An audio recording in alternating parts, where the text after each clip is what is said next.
and welcome back to my channel. The case I'm going to look into today is that of Narumi Kurosaki. She was a student from Japan that was going to study in France, and she was studying in the campus university of Besançon, France, which was actually near the French Alps, when one day she just mysteriously disappears. Several students claimed that they heard these screams of terror followed by this blow that was in the middle of the night between the 4th and 5th of December in 2016. Some of them had actually been woken up by these cries, they were that loud. They'd gone out in the corridor to check, but suddenly everything was quiet and not one of them thought to contact the police because of that, because it just stopped and that was it. This was actually suggested by Justice For, so thank you for that. I appreciate any suggestions you guys have, and if you have any more, of course let me know. I will gladly look into them for you.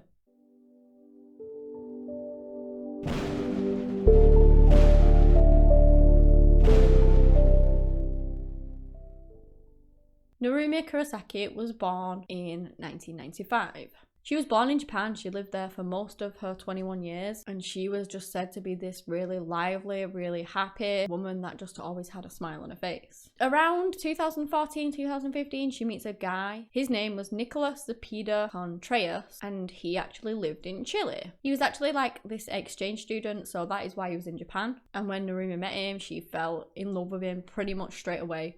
Like it was kind of, I guess, a love at first sight. She fell head over heels for him. They began the relationship, and as you can imagine, with her falling that hard, it began to get like pretty serious pretty quickly. Nicholas would obviously often go home to Chile, and on one occasion in 2015, Narumi went over to Chile with him. She went to stay with him for a bit. I believe it was around 3 months she stayed, and then of course she had to go back to Japan to carry on with her studies. It was in mid-2016 that she decided that she wanted to attend the university in France, and that was where she wanted to continue her study and further herself. She actually arrived in France on the 25th of August in 2016. And as you can imagine, her relationship with Nicholas was becoming strained. Long distance is really, really hard to keep. And so as a result of that, Narumi decided that she was going to end the relationship with Nicholas, and instead she was going to focus on her studies, focus on gaining new friends, and just focus on the new life she was going to build for herself. A month later, in September, she meets a new man who then becomes her boyfriend. He was called Arthur Di Piccolo, and they began a relationship together. Again, apologies if I've said any of these names wrong. I'm not good with pronunciations, as you probably know, and I've probably butchered them. So I apologise profusely. As you can imagine, Nicholas wasn't very happy about this. He found out through social media that she had a new boyfriend, so that sounds to me like he was stalking her on social media. And as a result, he became super jealous. He would message her all the time over the phone, over social media, Facebook, Twitter, and they were pretty intense. He also posted this video on YouTube, and this video was directed to his ex-girlfriend Narumi. In this video, he apparently said a few things that didn't make sense. He also put in threats, and he told her that he was going to give her like 2 weeks, like an ultimatum. He was going to give her 2 weeks to think things through, and then I don't know what his plan was after that. This video was actually recorded in September, and he gave her a deadline of September the 21st, so that must have been the 2 weeks. If I can find like a copy of this video, I will put it in for you, and you can just listen to it yourself. So yeah, if I find it, I'll put it up. If not, it's just because I couldn't find it. She follows all the conditions. I'm gonna just leave them out because I don't want to live that way, and I don't want her to live that way either. But at the same time, she needs to build trust, and she needs to pay a little cost of what she did, and assume that she cannot go around doing those kind of mistakes with a person who loves her. Yes, 2 weeks. He would go on Twitter and he would like, I don't know, barrage her with messages all the time. But despite that, Narumi was carrying on with her life. And she's in France and he's in Chile. So, you know, it's miles and miles apart. There's really no need to worry, right?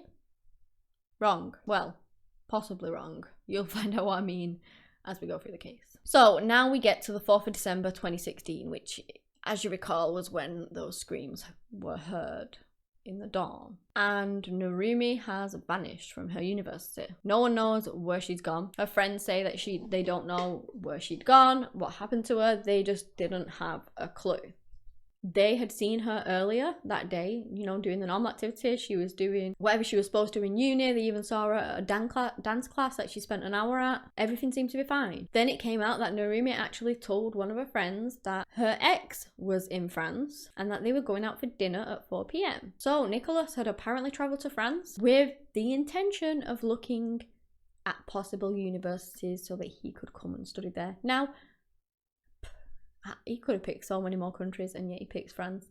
Coincidental? I think not. It was claimed that that was his main reason for going, but of course, whilst he was there, he met up with Narumi. He was very brief because, of course, they had feelings for one another. They dated, and so they went to dinner, but yeah, they were just friends. Let me just tell you a bit about their reunion. Nicholas said that he had dinner at the restaurant and then they went back to her room. They had sex, and after that, she felt really bad because she was in a relationship. She had a boyfriend.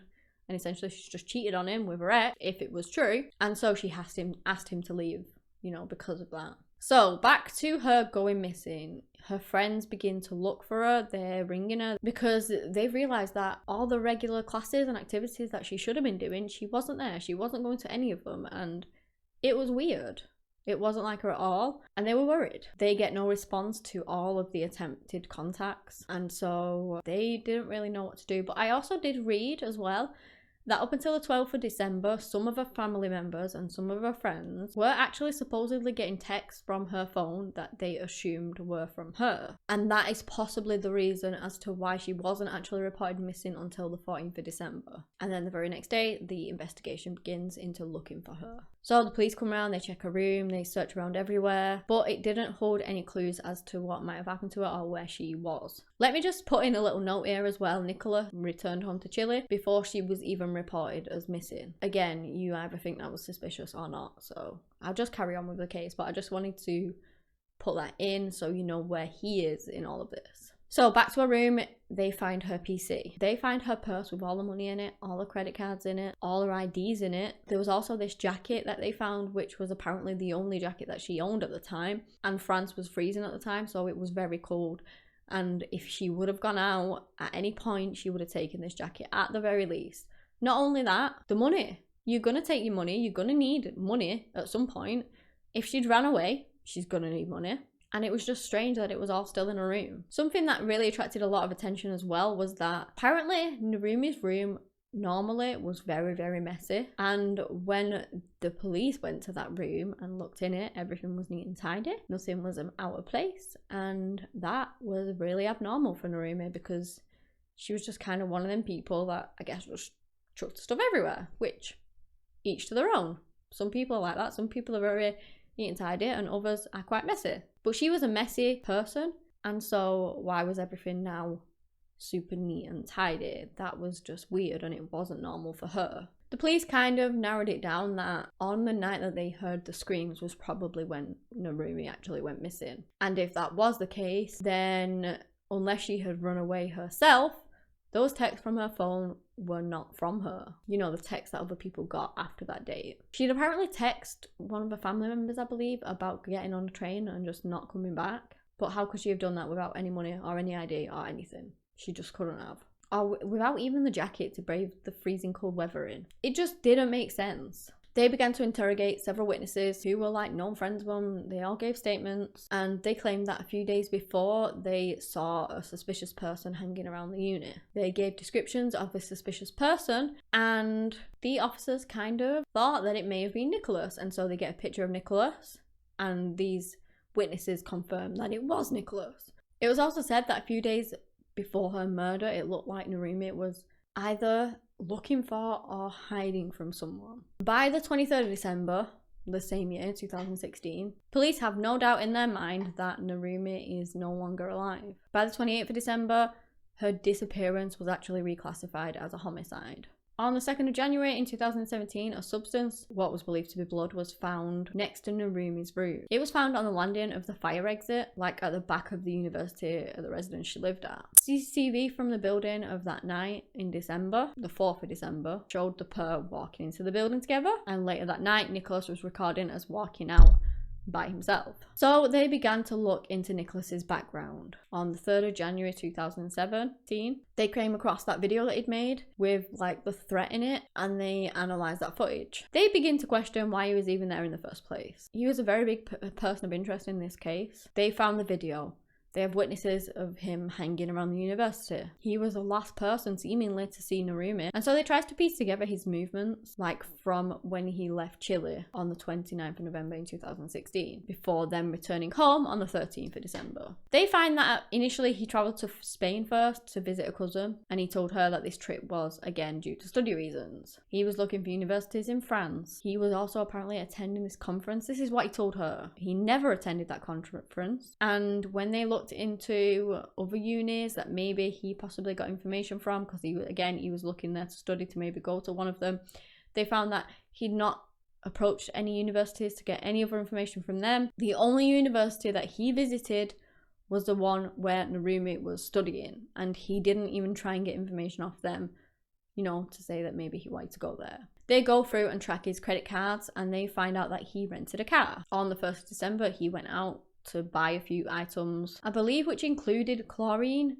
bin bags, a 5-litre drum of flammables and matches, and among some other things, he bought some clothes. On the 5th of January in 2017, they received the GPS data from, you know, the car where it went.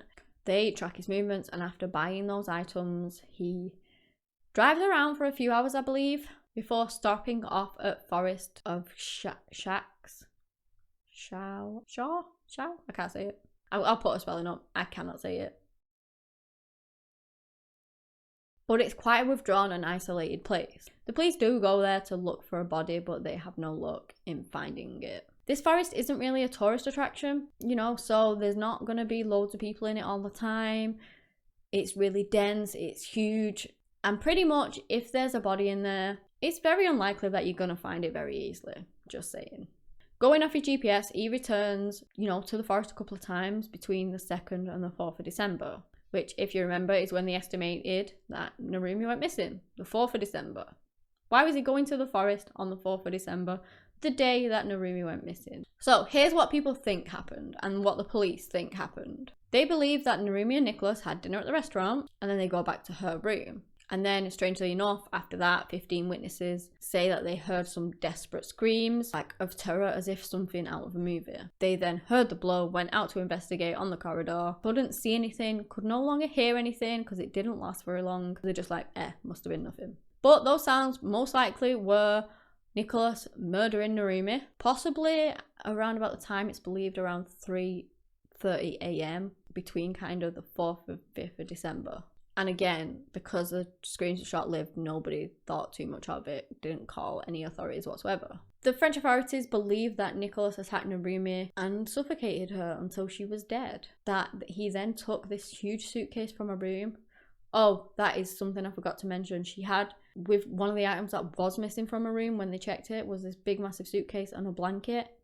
And so it's believed that he strangled her.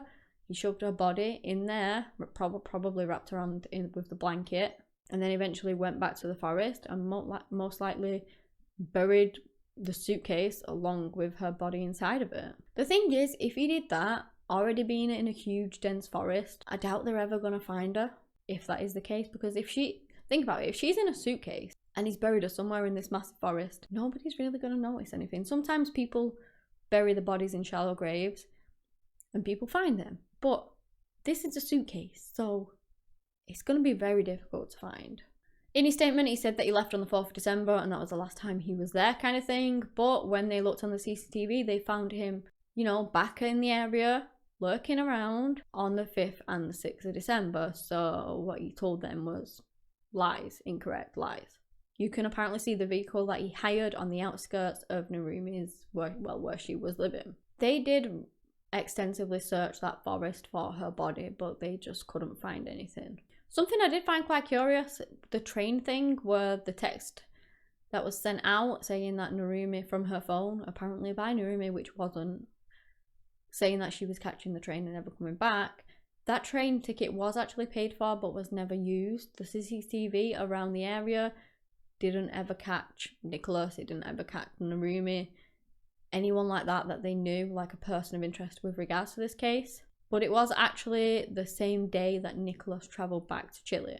After this though, nothing more was revealed on the case, and the investigation concluded that Nicholas Cepeda was the only person of interest in this case. They believed that Nicholas had murdered her in a fit of jealousy, that when he found out she had a new boyfriend, he didn't want her to move on and he killed her, before then just fleeing back home to Chile. An international arrest warrant was, put out against him, but it was never implemented by the Chilean authorities, and the French police really struggled to try and kind of get him extradited back so that he could stand trial and obviously see what comes of all of the information that they have. The French authorities believe that Nicholas never had any intention of coming to France to look for universities, that it was premeditated, and the entire time he just was thinking about murdering his ex. There were a few hearings done to try and get him back to France to stand trial, but in February of 2017, Supreme Court of Chile rejected France's request to arrest Nicholas. Apparently, the samples collected from the staircase of the building, like those blood samples, couldn't be determined that it was in fact blood. Additionally, no DNA matching any of the pair could be found in that sample. Nicholas appeared in court in Chile and proclaimed his innocence. He said that yes, he did meet with her on the 4th of December, but he never killed her. In 2018, the search for Narumi's body came to an end, despite protests of her family who had flown to France to try and help to look for their daughter. After more than 3 years evading French prosecutors, Nicholas was set to be extradited back to France in 2020, in July of 2020, where he stands accused of murdering Narumi Kurosaki in 2016. So 3 years earlier at this point, nearly 4. Police escorted the 29-year-old from his seaside resort of Vina del Mar, where he had been being kept under house arrest, to the Santiago International Airport. After a 2-hour trip, Nicholas was escorted under police escort, where he was formally handed over to the French police. And that is all we know so far. He was sent back there. There will probably be a trial to ensue, but for now, that is all the information we have on it. Obviously, we need to keep our eyes and ears open on it to find out what happens. The court system is already overwhelmed, and trials and things can happen like years later, especially now with COVID, where they have to have like 4 different courtrooms for one trial. It's going to be delayed. It could be a very long time before we see him in trial, so we've just got to wait and see. But what do you guys think? Do you guys think they have the right suspect or not? I personally believe they have the right guy. After, harassing her after she broke it off, traveling all the way down to France to look at universities that he never did, and then it's just all a bit too sus for me. I think that he killed her, that he had every intention of going over there to kill her, and that he put her in that suitcase, took her to the forest, which he already previously scoped out, and buried her, and then fled with the hopes that he won't get extradited to France, that they don't have enough evidence or whatever, that they're not clued up, and that he would just get away with it. I'm obviously not accusing him, because innocent until found guilty and all that. This is just my personal opinion. So yeah, I'd like to know what your guys' personal opinion is. But at the end of the day, this case was really sad. Narumi most likely lost her life. Whether she will ever be found, who knows? The only reason I can see her being found is that if maybe he's found guilty, or he does admit it, by doing a deal and getting a lesser sentence, maybe he will reveal the location of her body if he still remembers, because again, this was 2016. We're now in 2021. And the forest is huge. He might not even have a clue where he buried her, if he buried her. I just hope that it does though come out, and that she gets justice if he did murder her, that he serves the time that he deserves, that her family finally gets justice and closure on it, and that hopefully her body will be revealed so that they can finally bring her home and lay her to rest. My heart, of course, goes out to the family and everyone involved in her case. This poor young woman lost her life. Potentially, we truly do. Well, the police have said that they believe she's deceased, so I guess I can say that. It's just tragic. But yeah, that is the end of the case. If you have enjoyed this video, give me a big thumbs up and subscribe to my channel for similar content. Anyway guys, that's all I have today on the case of Narumi Kurosaki. Thank you so much for watching, and until next time, bye.